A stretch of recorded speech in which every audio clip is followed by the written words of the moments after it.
because we, the people, have the power to build a better future.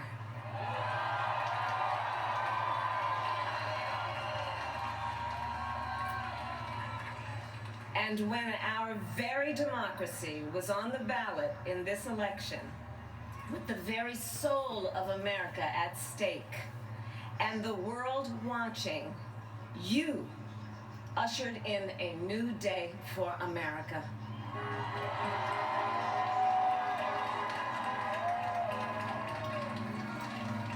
To our campaign staff and volunteers, this extraordinary team, thank you for bringing more people than ever before into the democratic process.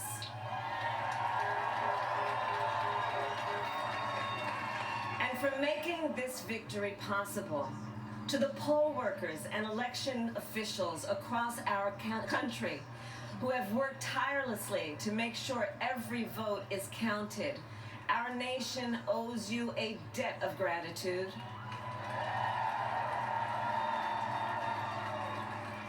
You have protected the integrity of our democracy. And to the American people who make up our beautiful country, thank you for turning out in record numbers to make your voices heard.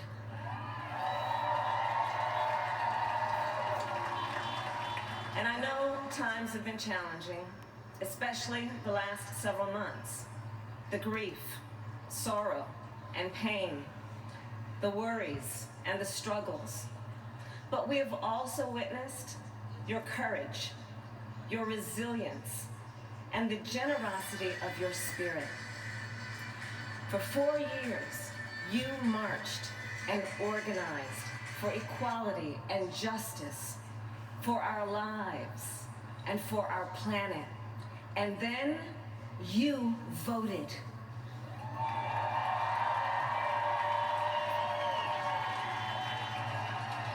And you delivered a clear message.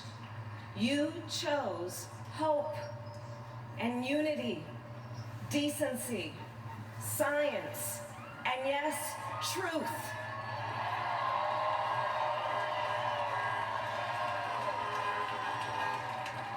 You chose Joe Biden as the next president of the United States of America.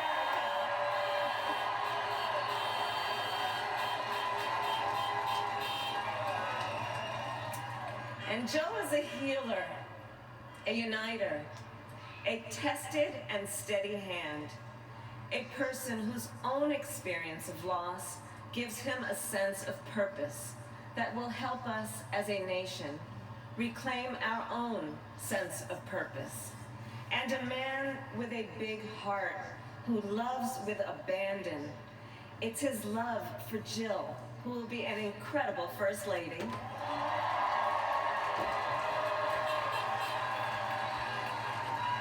It's his love for Hunter and Ashley and his grandchildren and the entire Biden family.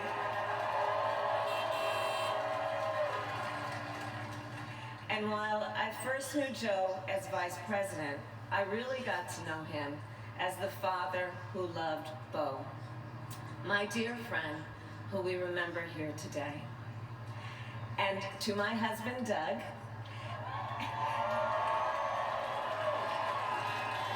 and our children, Cole and Ella, and my sister Maya, and our whole family, I love y'all more than I can ever express.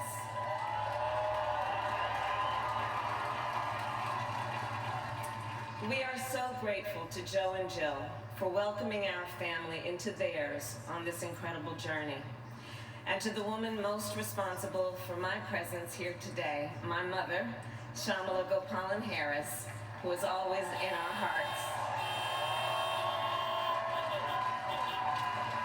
When she came here from India at the age of 19, she maybe didn't quite imagine this moment, but she believed so deeply in America, where a moment like this is possible. Is Wilmington close to you? And so I am thinking about her. What?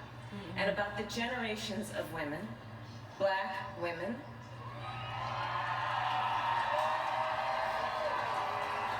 Asian, white, Latina, Native American women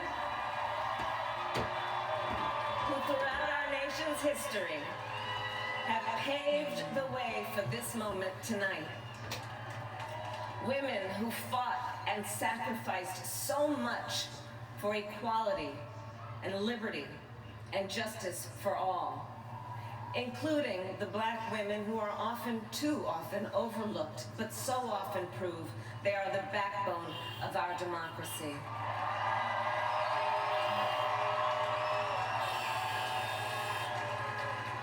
All the women who have worked to secure and protect the right to vote for over a century, 100 years ago with the 19th Amendment, 55 years ago with the Voting Rights Act, and now in 2020 with a new generation of women in our country who cast their ballots and continued the fight for their fundamental right to vote and be heard.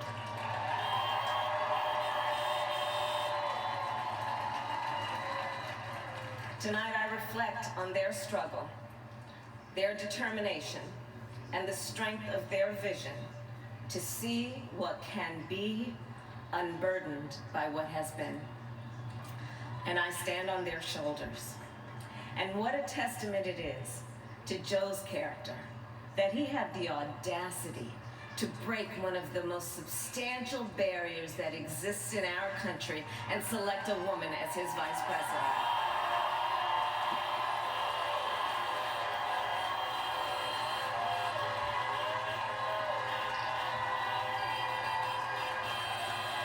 But while I may be the first woman in this office, I will not be the last. Yes.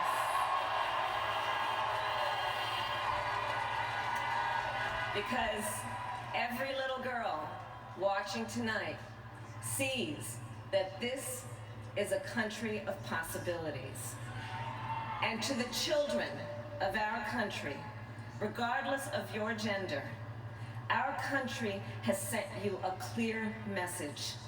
Dream with ambition, lead with conviction, and see yourselves in a way that others may not, simply because they've never seen it before. But know that we will applaud you every step of the way.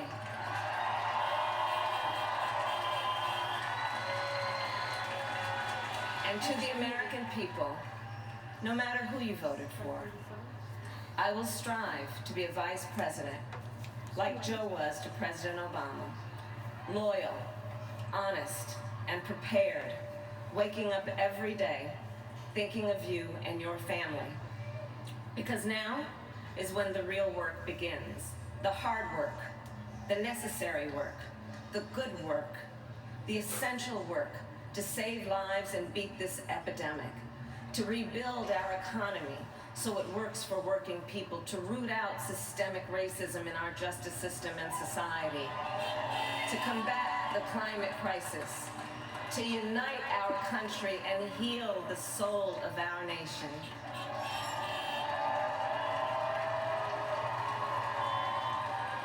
And the road ahead will not be easy, but America is ready. And so are Joe and I.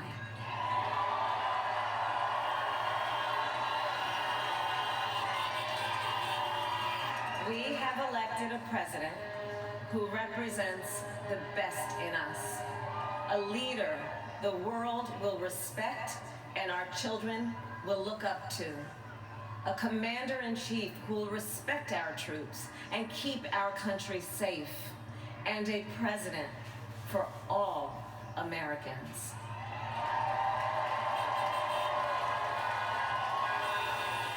And it is now my great honor to introduce the President-elect of the United States of America, Joe Biden. Yes.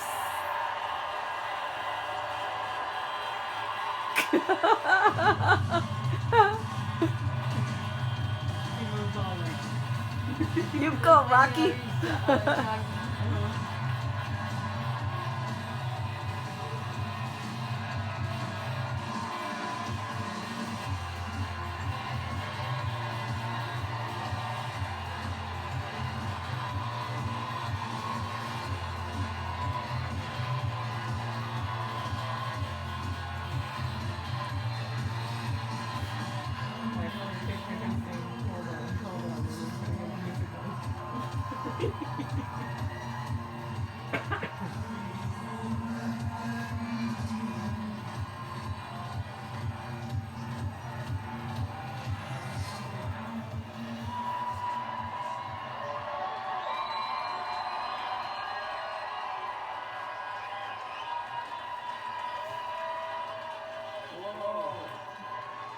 My fellow Americans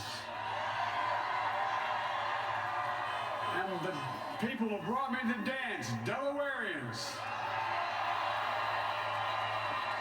I see my buddy Senator Tom Carper down there, and I think Senator Coons is there, and I think the governor's around. And is that Ruth Ann? And that former Governor Ruth Ann Minner. Most importantly, my sisters-in-law, my sister Valerie. Anyway. Folks, the people of this nation have spoken. They've delivered us a clear victory, a convincing victory, a victory for we the people. We've won with the most votes ever cast on a presidential ticket in the history of the nation. 74 million.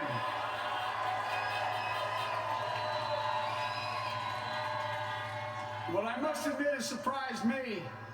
Tonight, we're seeing all over this nation, all cities and all parts of the country, indeed across the world, an outpouring of joy, of hope, renewed faith in tomorrow, bring a better day.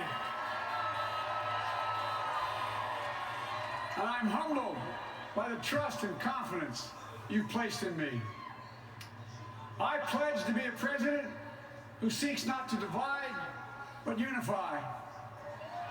Who doesn't see red states and blue states, only sees the United States.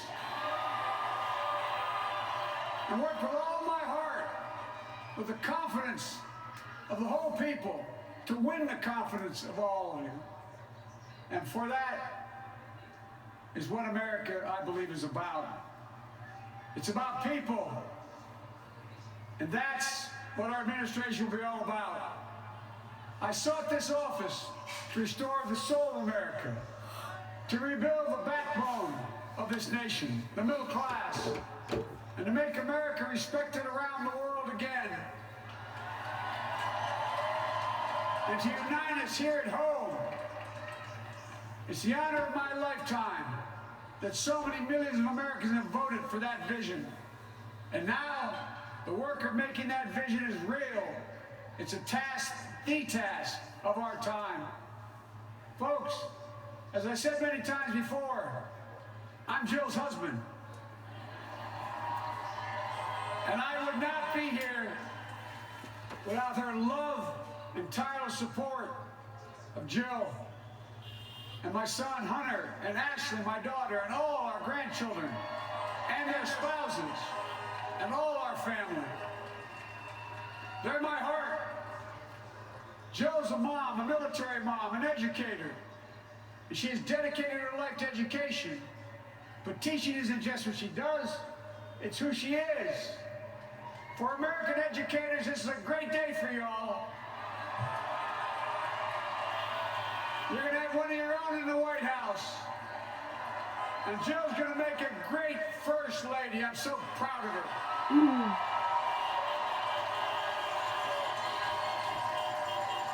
Well, I'll have the honor of serving with the fantastic Vice President who you just heard from, Kamala Harris, who makes history as the first woman, first black woman, the first woman from South Asian descent, the first daughter of an immigrant ever elected in this country. Don't tell me it's not possible in the United States. It's long overdue. And we're reminded tonight of those who fought so hard for so many years to make this happen. But once again, America's bent the arc of the moral universe more toward justice. Kamala, Doug, like it or not, your family, you become an honorary Biden, there's no way out. All those of you who volunteered and worked the polls in the middle of this pandemic. Local elected officials, you deserve a special thanks from the entire nation.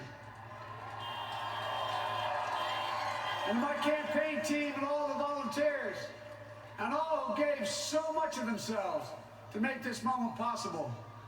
I owe you, I owe you, I owe you everything.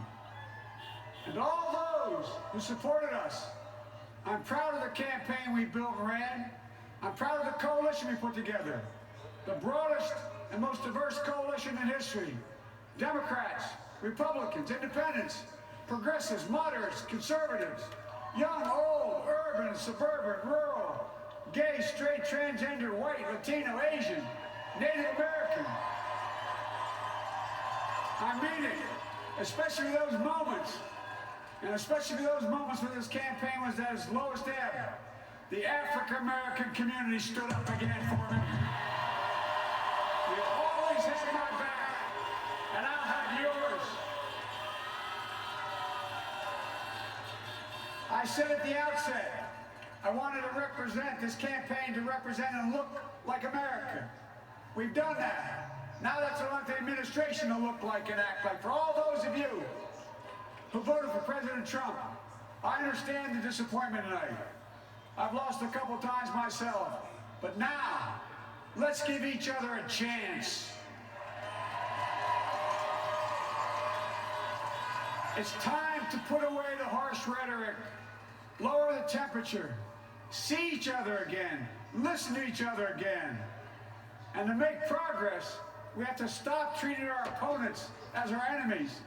They are not our enemies, they are Americans. They're Americans. The Bible tells us, to everything there is a season, a time to build, a time to reap and a time to sow, and a time to heal. This is the time to heal in America.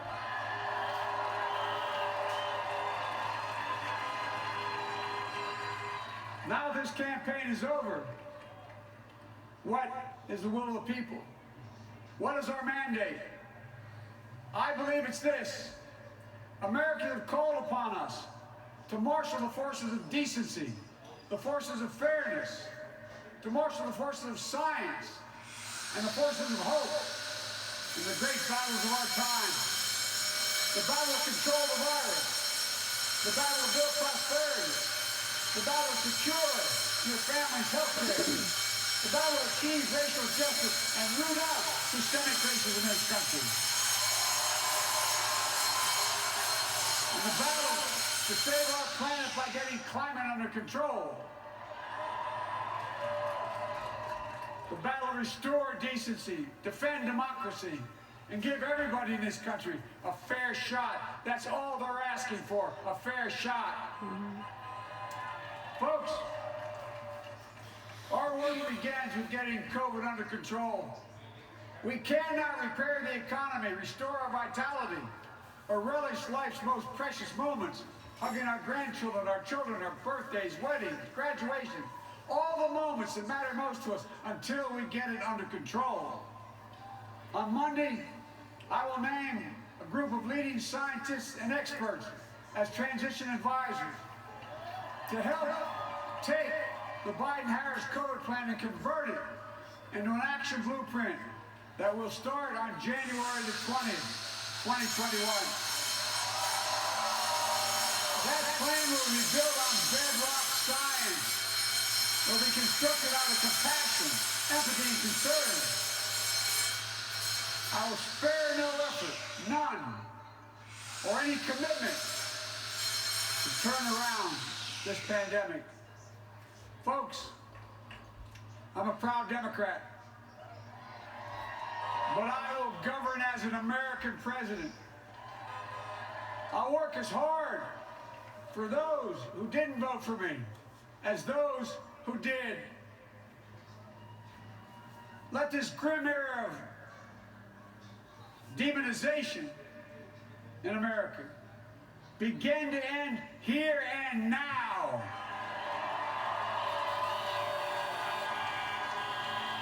The refusal of Democrats and Republicans to cooperate with one another, it's not some mysterious force. beyond our control. It's a decision, a choice we make. And if we can decide not to cooperate, then we can decide to cooperate. And I believe that this is part of the mandate given to us from the American people. They want us to cooperate in their interest. And that's the choice I'll make. And I'll call on Congress, Democrats and Republicans alike, to make that choice with me. The American story is about slow yet steadily widening the opportunities in America. And make no mistake, too many dreams have been deferred for too long. We must make the promise of the country real for everybody, no matter their race, their ethnicity, their faith, their identity, or their disability. Folks, America has always been shaped by inflection points, by moments in time where we've made hard decisions about who we are and what we want to be. Lincoln in 1860, coming to save the Union. FDR in 1932, promising a beleaguered country a new deal. JFK in 1960, pledging a new frontier. And 12 years ago, when Barack Obama made history, he told us, yes, we can. Well, folks, we stand at an inflection point. We have an opportunity to defeat despair, to build a nation of prosperity and purpose. We can do it. I know we can. I've long talked about the battle for the soul of America. We must restore the soul of America. Our nation is shaped by the constant battle between our better angels and our darkest impulses. And what presidents say in this battle matters. It's time for our better angels to prevail. Tonight, the whole world is watching America. And I believe at our best, America is a beacon for the globe. We will lead not only by the example of our power, but by the power of our example. I've always believed, many of you heard me say it, I've always believed we can define America in one word: possibilities. That, in America, everyone should be given an opportunity to go as far as their dreams and God-given ability will take them. You see, I believe in the possibilities of this country.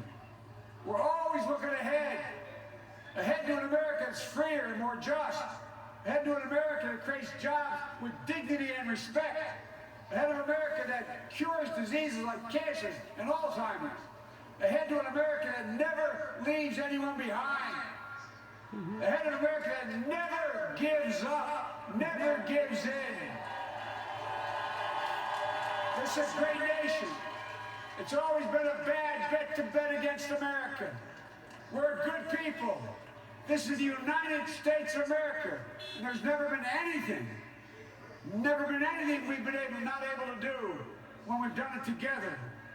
Folks, in the last days of the campaign, I began thinking about a hymn that means a lot to me and my family, particularly my deceased son, Bo.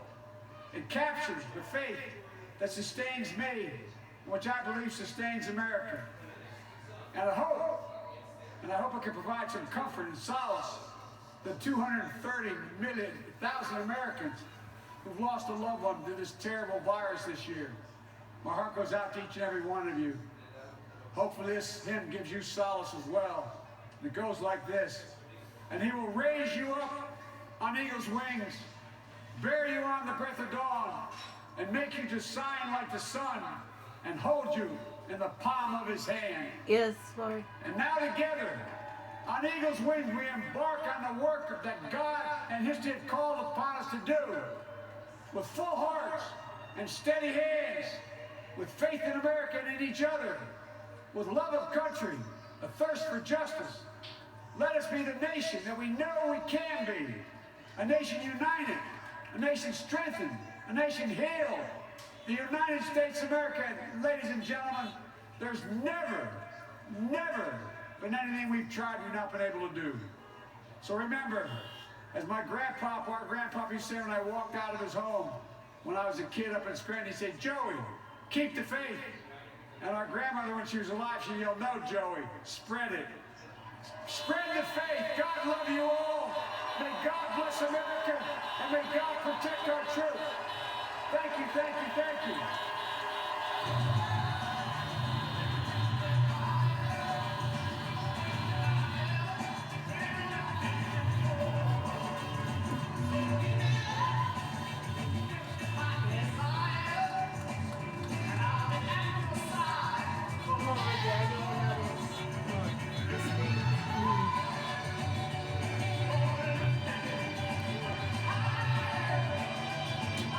Oh. The